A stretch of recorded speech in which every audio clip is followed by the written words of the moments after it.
Welcome back! After my last oil pulling video, hundreds of you asked the same questions. Which oil is actually best? Can it help receding gums? Is it safe with fillings? And why did I switch from coconut oil to sesame?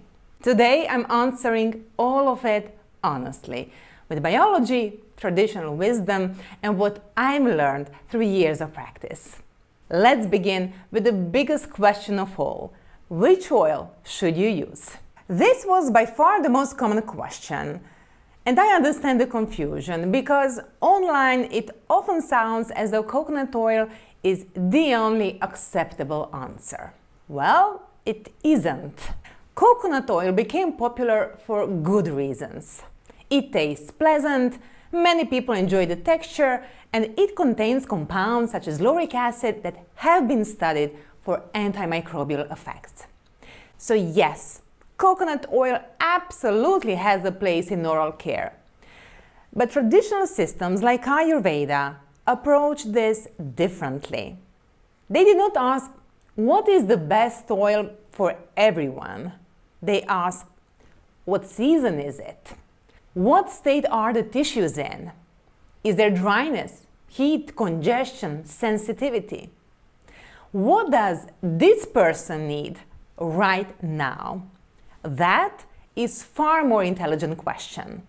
Sesame oil has long been considered the classic oil for this practice. It is naturally warming, more fluid in texture, and for many people, easier to swish comfortably, especially during colder months or during phases of dryness, heaviness, or congestion.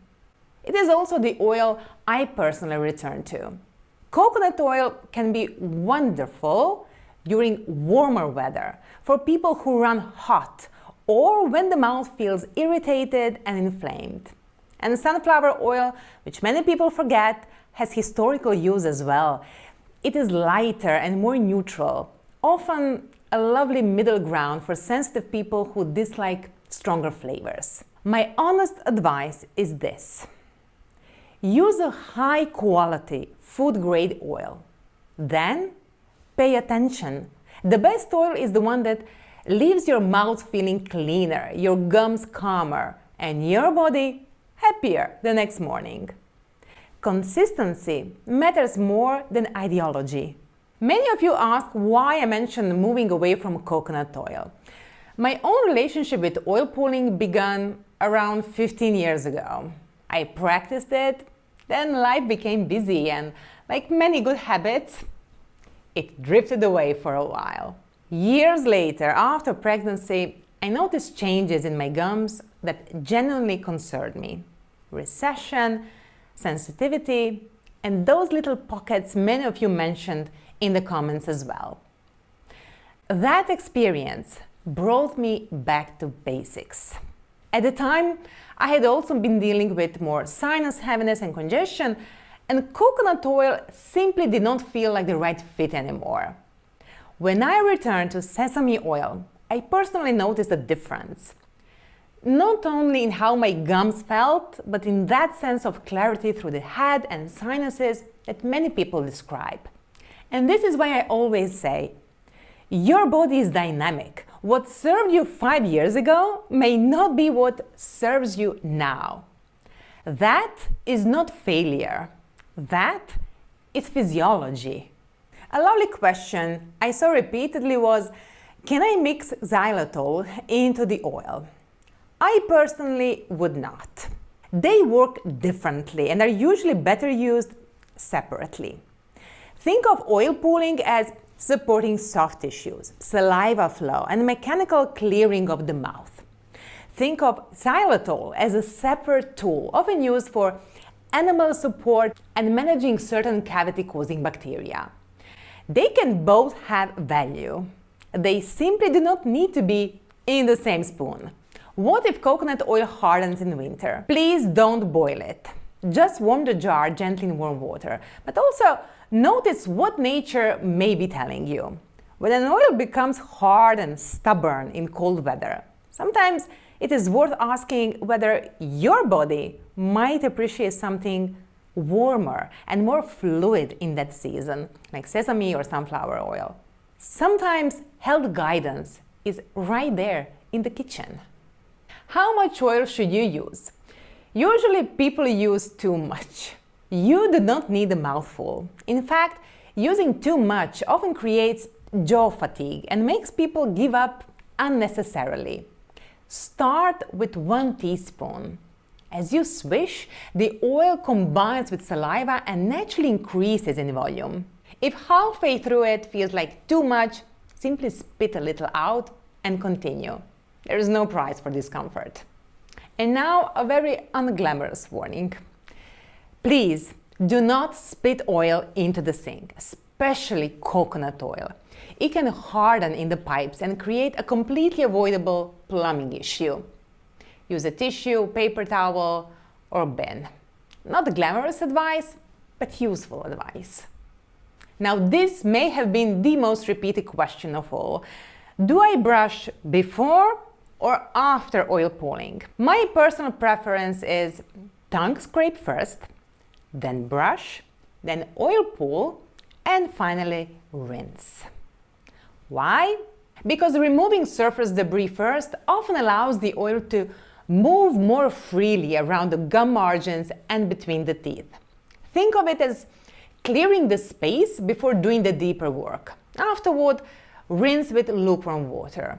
You can add a pinch of salt, but that's optional. If your schedule works better differently, that is fine too. I'm not interested in creating rigid rituals people cannot maintain.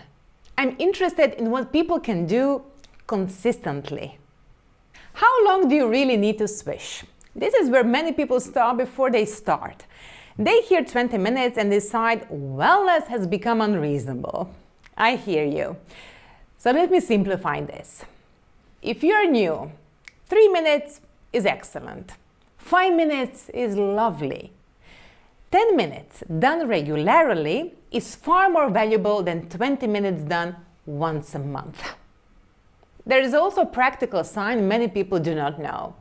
You will often notice the oil changes from thick and oily to a thinner, milky, watery consistency. That change tells you it has emulsified with saliva and the practice has progressed well. If your jaw hurts, you are probably swishing too aggressively. This practice should be gentle, not a workout. I often suggest doing it while showering, getting dressed, tidying, or preparing breakfast.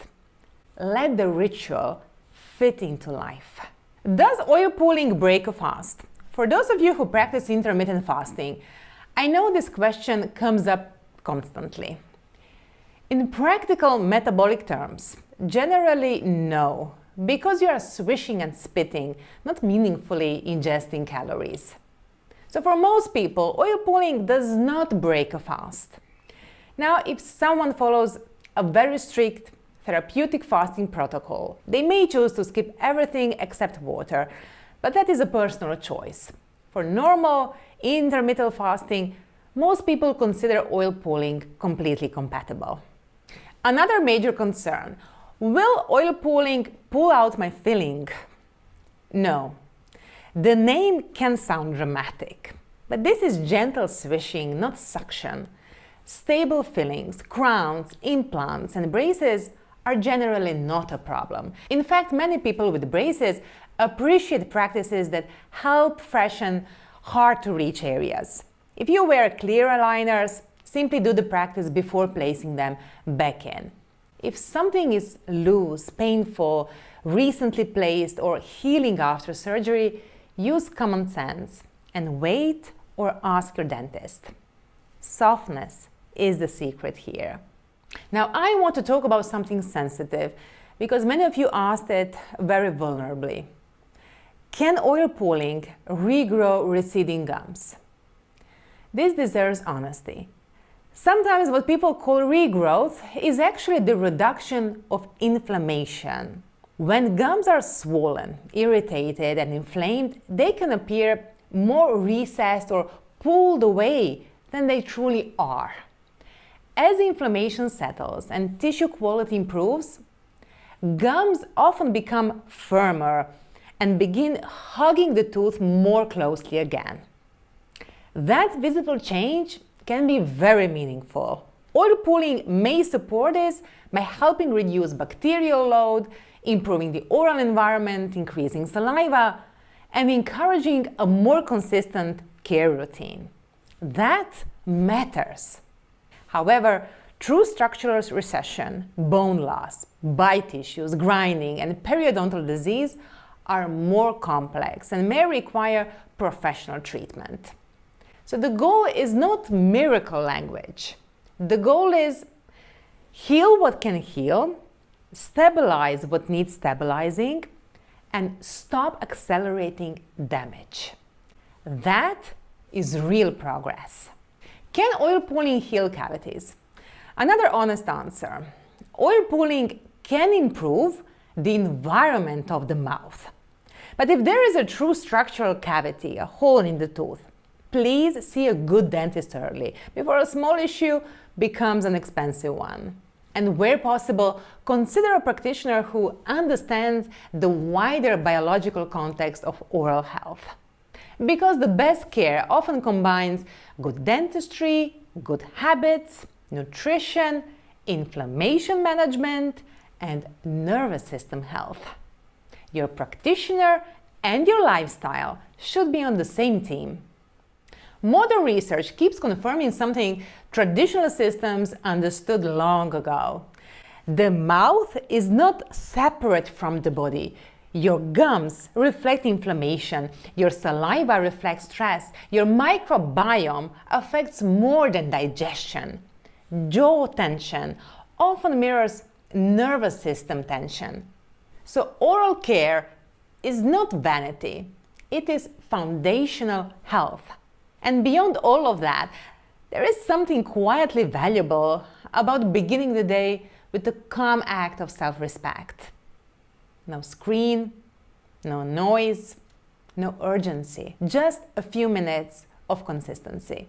Sometimes that alone is therapeutic. Thank you for the trust you showed me on the last video. And thank you for the thoughtful questions that inspired this one. Please keep leaving them below. I read far more than you might think, and many future videos begin in the comment section. I'd genuinely love to know, what has oil pulling helped you with most? Is it your gums, freshness, congestion, or simply creating a better start to the day? Let me know below, and I'll see you in the next one.